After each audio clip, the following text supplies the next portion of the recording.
Welcome back to Pro Cycling Manager 2021. My name is Benji and today I want to welcome you to the start of our career mode on this game. In previous years, I always made the mistake in the first week of a new PCM to start both a career and a pro cyclist. This year, I'm only planning to start the career mode because that way I can focus on it. I can make sure we can actually get as far as possible in this one because I'm ready for a real adventure. For context, I'll be playing on extreme difficulty throughout this entire series, and I'll be using the Vuelta 2021. You can find that on the Steam Workshop. I've decided that I'm going to do my career mode with Eolo-Kometa because I like the team. I think that we've got potential of growing it out, like they are planning in real life. In real life, this team is built by Basso and Contador. That collaboration, we're gonna try and ditch those people from the management and try and make it our own. Our goal is simply trying to build this team forward, getting to World Tour and winning the Giro d'Italia. In every career mode, the first episode is usually a lot of preparation for the season. Today is going to be no different, definitely with the objective system that changed, and I do want to dive into that and set that up for every single rider. At the moment, the best rider in our team is Lorenzo Fortunato, the Monte Zoncolan winner on the Giro 2021, and he's got 75 mountain to try and repeat that in the future. He's definitely a pretty talented rider, 24 years old, but his time trial is very lacking, so he's most likely more a climber than a stage racer. He does have quite good support in the mountains because we've got quite a few climbers. I think the majority of our team is above 65 mountain, including the Hungarian Marton Dina as second best climber at 72. He's pretty good at getting KOMs in real life, but he does have better time trial in game here than Fortunato, so that's really going to come into play if we have to choose who to go for in stage races, whether we have a time trial in it or not. For the rest, we have Ravazzi, Fancellu, a 20-year-old, Ropero, a 22-year-old, Vetter, a 20-year-old. Such talent in our team that we're going to try and build out, we're going to try and expand on, and hopefully bring this team forward. When it comes to the punchy side of our team, we've got Luca Wackerman, ex-Vinny Zabel rider, 74 hill, 71 sprint, 73 acceleration. We can win punchy stages with that, but a lot of riders that are good at this, to be honest. We have Albanese, also pretty good, but he's got the barrier stat to put him in the breakaway a lot of times. I think that he's going to be a candidate for KOM jerseys and such. We've also got Gavazzi, Eric Vetter, and I have to keep reminding you, this man is also just 20 years old. So much young talent. Time trial wise, we're being dominated by British riders. John Archibald, Mark Christian. Archibald with that 73 time trial, so that can do a lot. I think that Christian is a bit meh when it comes to his stat. There is 67. That's not exactly going to get us the victories, but they're both 30 years old, so they're a bit of the older guard in our team. We might have to replace them at the end of the first season. We also don't have too much talent on the cobbles. We've got Mark Christian with 68, but I don't think we can do much with that, so we'll likely skip most of those races in the first season as well. Now on to the second oldest man in the team, Manuel Belletti, our main sprinter, 73 sprint, 73 acceleration. All in all, a very decent, talented team, and I can definitely do something with this. Next to that, the shirt is absolutely gorgeous, so that's very important when doing a career mode so I don't get bored of it. Nonetheless, when it comes to the objectives of the team, we've got quite a few big races here. Our most important goal is Tirreno Adriatico, a stage win. That's going to be a tough one, but I do see it as a possibility with the likes of a Fortunato or something in our team. Milano Torino top 10 seems doable. We've got also a 4-star importance on top 3 in the Mallorca challenges, which is a stage race in this database. First things first, I'm going to take a look at the calendar of our team, go through that, ditch all the races I don't want to do, add some more that I do want to do. Likely I'm going to focus on the Italian and Spanish ones. I won't go to the Herald Sun Tour, for example, on which we are actually planned to go to, so that will be off in a second. I'll do this off camera though, because you don't want to see me just say, I'll go to this race. I won't go to this race. So yeah. There we go, I basically planned out the entire season for the team. I do still have wildcards open for the likes of, I think, Tirreno, and also for the Giro in the month of May. Those are 2 World Tour races I'd like to go to. The rest I don't really care about in this first season. Nonetheless, I've also decided to do other stuff off camera. I've started off with the planner itself. I planned out every single rider for the entire year, where they should go, what races they should take on, based on what they are as a rider. For example, Fortunato goes to the mountain finishes, Wackerman and Albanese can go for the hilly sprints, something like that, and then Belletti to the flat sprint races, just like it fits with them. So that's done. And additionally, I've already started using the rider objectives. I've ditched all the objectives that were auto-planned by the game, and I decided to test it out with Fortunato. I'm not happy with how this works. I'm gonna be genuinely honest. Going to riders, I had to go towards Fortunato. I had to take a look on the ride what races he was going to and add a few races accordingly. Apparently, I figured out that you can just click under the date to actually put random fitness on certain moments. So I decided to, while the wildcard is still ongoing, to actually put the green bars under where the Giro d'Italia would be so that he's informed when that happens. Because quite generally, you can't add a objective that is not on your schedule, and we can't add the Giro because of that. And that's a bit annoying with wildcards because you can't prepare for a wildcard then unless you do it manually, which I'm doing right now. I forgot, and I should technically also put a decent form around here, but that might become a bit too much, I think. So I'll ditch the Sicily goal. There we go. Because then we've got Tirreno covered as well for Fortunato. The problem now is that to do this for other riders, I need to do exactly the same, rider by rider. There is no way to like copy it over to another rider, set this goal for certain teammates. Every rider is one by one, and that's what really bugs me here because, it's so much work, and I don't care about Mattia Bice's goals. We're a good 20 minutes further, and I've actually set up 5 riders so far, and not gonna lie, I was complaining that it's annoying to copy it over to teammates, but it's nice that I can customize so much, so a combination of both is really fun. But then again, some power tools of copying over to other riders would be so ideal because, for example, a Wackerman and an Albanese are very similar in their race schedule and their type of rider, which means that I could basically copy their objectives. Whew, it took me like another hour to finish it off, but oh my god, I'm wasted after doing this. No joke. I'm so tired right now. But I planned all the riders. Every single rider has their goals assigned to them, as you can see on this screen right now. On the preseason screen, I also looked into when a certain rider needs to be ready for his first objective and accordingly plan out the preseason, and that seems to have worked relatively well. Very high if you need to be ready early on in the season, and if it's 9 weeks, then just on normal. I don't like putting it on low because I've never had good experiences with that personally. But I think that's basically it when it comes to the objectives and planning out the riders, which is a huge W because, whew, that was a long process. I'll also plan out a bit of a training camp so the riders can get into form early on in the season, but not in the most expensive place because I'm a poor manager. We're gonna go to Spain. There we go, 2-star, and for basically 10 days and a bit later in the season because we don't need to get ready too early. There we go. 15th to 24th seems to be perfect. 22K, we're not going to be broke with that. There we go. It's planned out. To make sure our riders have the optimal training, we need to actually have staff members from each training style, so traditional, groundbreaking, and modern. So I decided to hire this Hungarian guy in the hopes to fill up that spot of modern training style. In the meanwhile, I've decided to put everybody on the correct axis of training so that, for example, Fortunato is on climber. He was on puncher before, which did not really fit. Additionally, we need to make sure that the style of the rider fits with the training style of the trainer. So, for example, Fortunato is at modern style, but his trainer is on traditional. So we gotta go towards Fortunato now, go towards training, and make sure that's corrected. I think that Kaif is the modern one. Yes, this is now perfect. Let's do that for every rider. There we go, that's all corrected. They're all on like 5-star relations, but we gotta make sure we check that back in a good month and a half. First of all, to check whether the relationship between the trainer and the rider is good enough. And next to that, also whether the style is still a question mark for the riders that have not decided yet what they want. There we go, that's it for the preparation. Finally, it took me hours and hours to get this done, but I'm happy about it. Now we can safely go to the next day so that it auto-saves. Imagine if the game crashes now and I've got to redo everything. I'd literally start crying, not even joking. We are roughly 20 days in. We are on our training camp, pretty sure with the riders that we have. And in terms of wildcards for the Giro, Tirreno, and Milan-San Remo, we've got a list of the teams that are interested.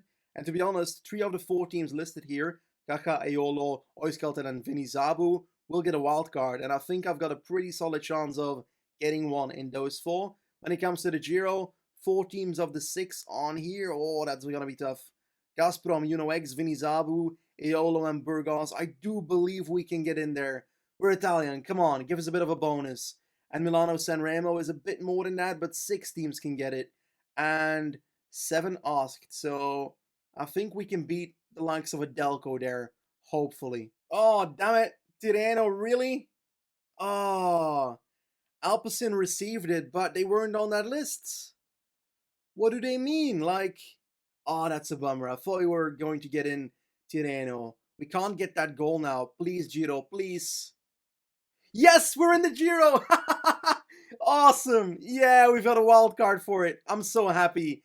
And in terms of Milano Sanremo as well, but it's a bummer that Tirreno's gone though. But now the thing is, now I need to change my objectives because my riders could not be planned for the Giro yet, and now they can. So let's think about the selection for the Giro for a second. One name is surely on the list, and that is Lorenzo Fortunato, because I'm actually not going to go for GC with him. I think that I'm going to try and go for the KOM jersey and try and get some stage wins in the mountain stage. I believe we can as this team, and it would be so cool if we can win a stage in the bloody Giro. Luca Wackerman is going to be on that list as well. Vincenzo Albanese, that is 3 riders already. I think next to that, I'd love to pick Martondina as well. And now it's getting difficult, you know. I want a team that is able to perform at all costs. Eric Vetter needs to go. Gavazzi needs to go. We've got 2 spots left in our team. Do I take Belletti with the 73 sprint? Or do I leave him home and take a younger rider, which I would personally prefer? I think I'm going to go for Fancello because I just noticed something. What the hell is his average doing? 72 average? He was 70. Oh my god. What happened? 74 mountain! Oh my god, this guy grew like a maniac. We're 24 days in career mode. What a talent, Fancello. Yeah, he's gonna be a very good companion for Fortunato in the Giro. And the last member, this is a difficult one. I think I'm gonna go for Archibald because despite him not being Italian and there being so many Italians who also deserve a spot in the team, I've got the feeling I want to go for him because he's got the flat stat that we might need in case of stages where we actually need someone to ride on the flat. For example, if there's an exposed wind zone in one of those stages, then he could very much come into play. This does mean that we have to change things up. The Giro d'Italia needs to be a goal of people here, and Fortunato is one of those riders. So let's go towards him and let's fix that for him. Let's click on the plus sign. Let's select the Giro and click on the add button. There we go. It's now added. I had already manually put in these green weeks. Do I need the first one? Yes, I do. Let's fix it back. There we go. And then afterwards, 2 breaks. I don't care about Adriatica and Ionica race just after that, so not that big of a deal if he's not in form for that. But we got to do this for every single one of the riders that has been selected for the Giro because that is going to be our most important race of the season, despite it not being a sponsor objective. There we go, that's set up for the riders that are going to the Giro. We also have to do the same for Milano Sanremo now. In terms of Sanremo, I've put it on 3 people, Gavazzi, Wackerman, and also on Albanese when it comes to their goals. The rest can just go there in whatever form they are in because they've either got goals before or after it, so they should be in decent form at least. The planning's done, again, but we've got some bad news. I heard that Francesco Gavazzi is quitting cycling at the end of the season, which is a bummer for the team. We'll have to look into what options we have in replacing him during the transfer season later on. Here we go, January 28th, race day. Let's get started with the Vuelta a Mallorca. In real life, this is not a stage race anymore. In the past, it was, if I remember correctly. Now it's separate Mallorca challenges. It starts off with a flat Trofeo Campos, and we've got quite a few interesting stages in this because the second one is with a punch towards the end, and the third one is very similar, but the difference is that that second last climb lies way closer to the final punch. So this one's more towards the climbers who can get over that second to last mountain, while the second stage is more for the actual punchers, I think at least. Eventually the final one is going to be a sprint, so we're going to try and get the top 3 that we need to get for our sponsor objective in this stage race. For that, we're taking the following riders: Luca Wackerman, Alessandro Fancello, we've got Vincenzo Albanese, Paccioni, Ropero, Rivi, and Gravalos. And in all honesty, I've got a feeling that Wackerman was supposed to be my leader, but Fancellu's growth to 74 mountain might change that. We'll see in the race who is going to be the leader there. In terms of proper sprints, it's likely going to be Paccioni, I'm guessing, with a sprint of 72, unless we try with Wackerman because his acceleration is better. I haven't decided yet, depends on the daily form. One of the reasons I chose the team was the beautiful shirt, but I've just noticed that, oh no. Roglic is here. Oh no. Lopez, Bardet, Coffee, Formulo, Port, Landa, Quintana, Godu. Oh, it just keeps going, doesn't it? Damn it. That's some heavy competition for this race. How are we gonna top 3 this? Luckily, I've also noticed that when it comes to the sprinters, there's no one here. I think on paper, Philippe Gilbert might be the best sprinter, or Krieger, someone like that. That's kind of surprising. But hey, it's good because Wackerman has a +3 on the day, +4 on hill, which won't matter too much today, but +3 on sprint, which is 74, and 75 acceleration. We could genuinely take home this first stage. I decided to set up a full-man train, including Gravalos as the first rider because he's got a decent flat stat of 68, Albanese in second with 71. Wackerman is going to be led out by Paccioni, but we got to get into his wheel first. There we go. 4.5 kilometers to go. We've got plenty of energy on our riders. I'm looking good. Energy on Luca. There we go. Ooh, we're getting blocked in a bit. There we go. Let's go with Albanese. Let's go 97. Is the red of Paccioni going? No. We can do 99. Okay. Good. He can start sprinting. He can start sprinting. Oh, we've got plenty of energy. I'll go now. There we go. Luca on the right.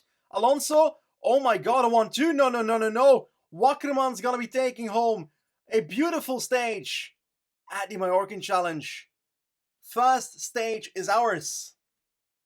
Oh my god, that's a good start to the season. Philippe Gilbert in second, Paccioni in third, but as I said, zero competition when it comes to sprinters here.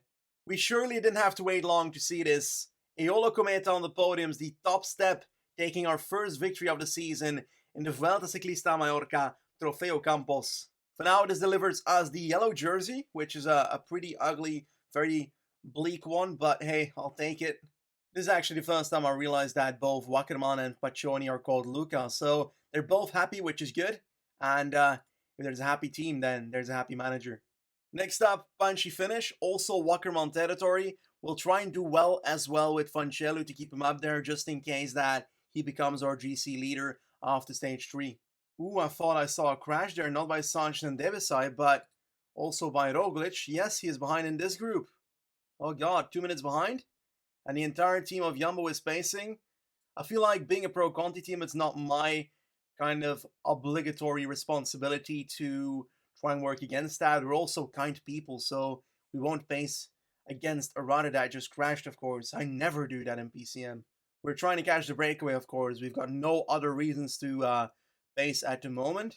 Let's keep ourselves on 75 perhaps for now. And just make sure that potentially someone who did crash in the stage could potentially not come back right now. Due to our pacing, I do have a bit of a disadvantage in the fact that I've got to use Fancellu now to get my boy settled. Ropero's done for. Let's not block any teammates in doing so. And he shells a tiny bit too late. An attack up there. And it looks like we've got a break winning today, perhaps. I don't know. Carl Friedrich Hagen. The rest is going to come close. But I'm just trying to make sure that we got to get as close as possible here for a potential time gain. Hagen is actually going to make it. And let's start sprinting with Wackerman as we speak. Perhaps try and get through right here.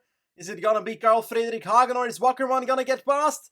Come on, Luca. Come on. No, we're going to strand second to a guy that I didn't notice was still ahead. We might even be third to Landa. Nope, fourth.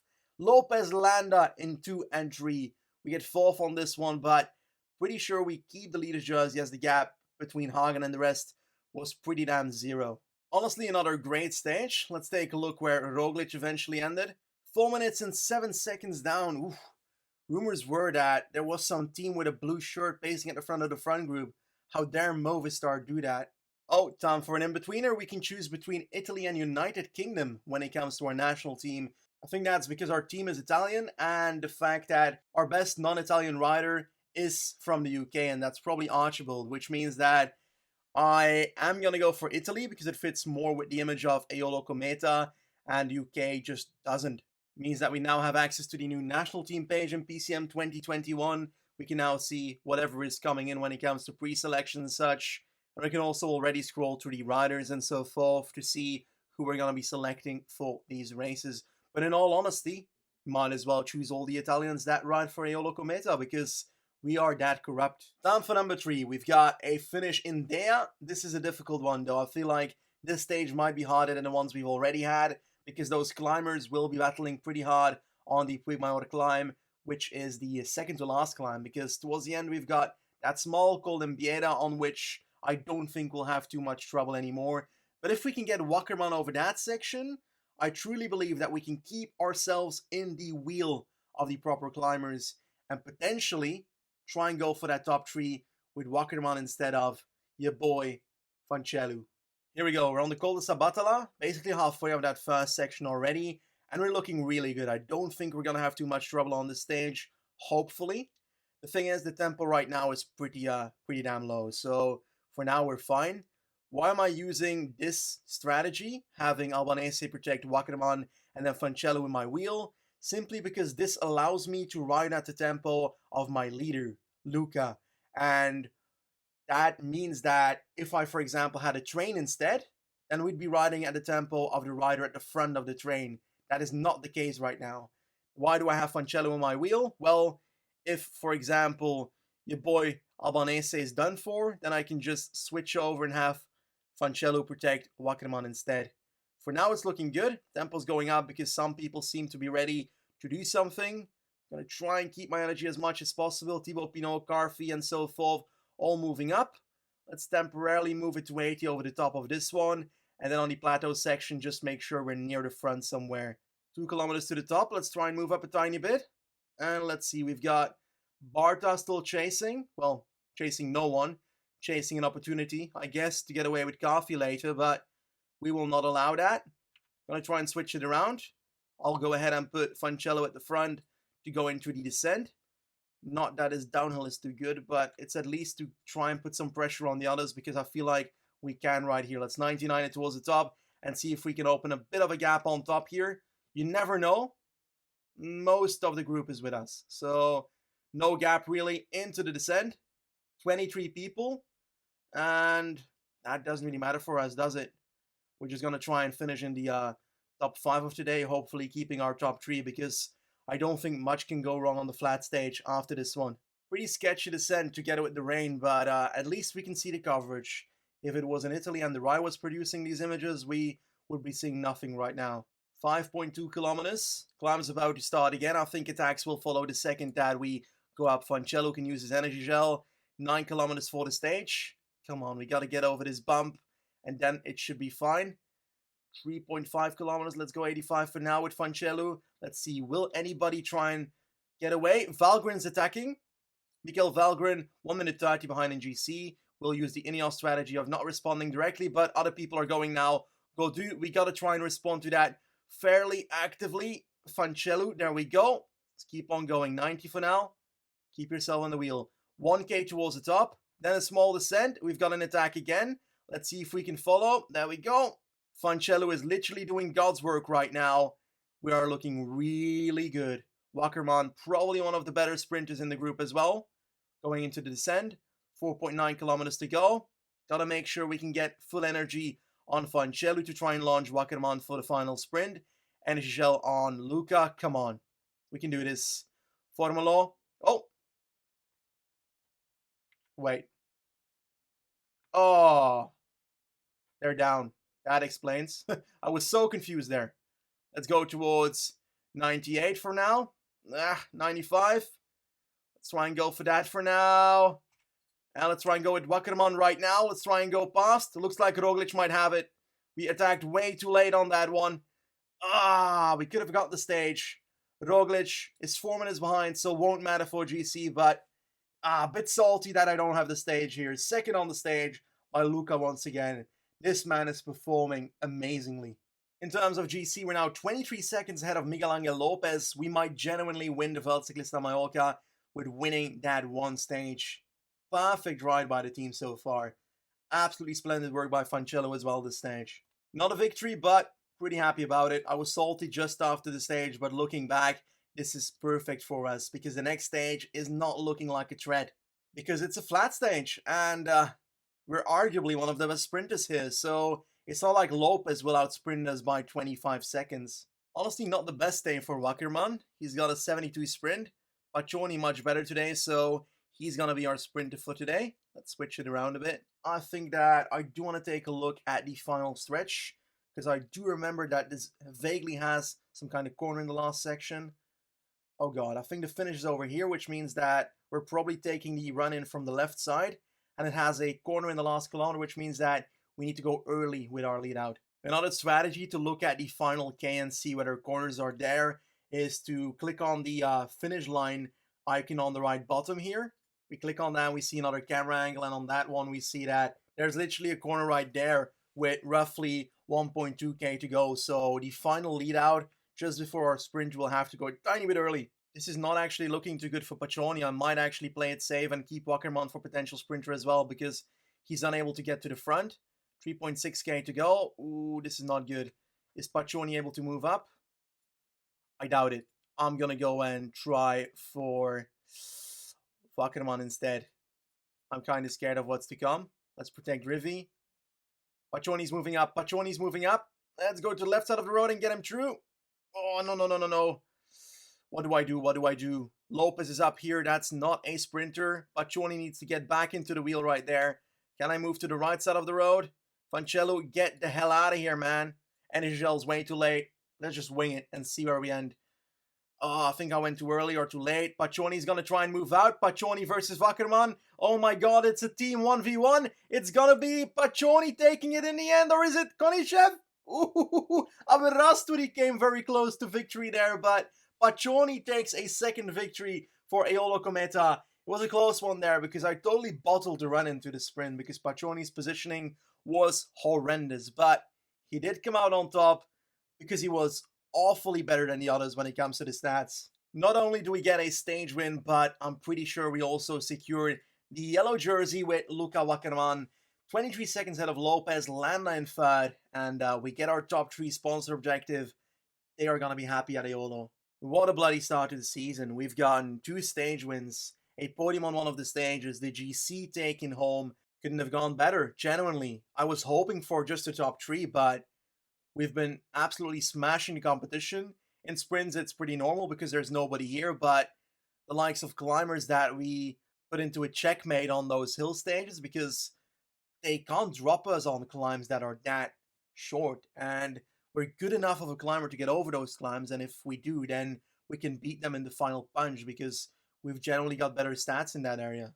There we go, that's January done, and our team is pretty happy about it. Paccioni with a blue morale thingy, so he's very happy. The other ones are pretty normal, neutral still. No clue what Luca expects from the team for him, but he's not happy yet, it seems. Results-wise, just a very good performance by the lad. 28 years old, so it's not like he's a very talented individual that will grow out for years. He's pretty much at his peak.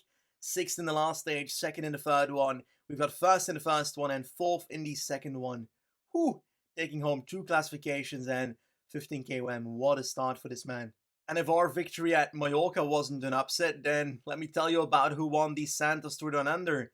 Matthias Skelmolze Jensen from Trek Segafredo beat every single one of the all-out favorites with a 73 mountain and 73 hill. Crazy performance by the lad.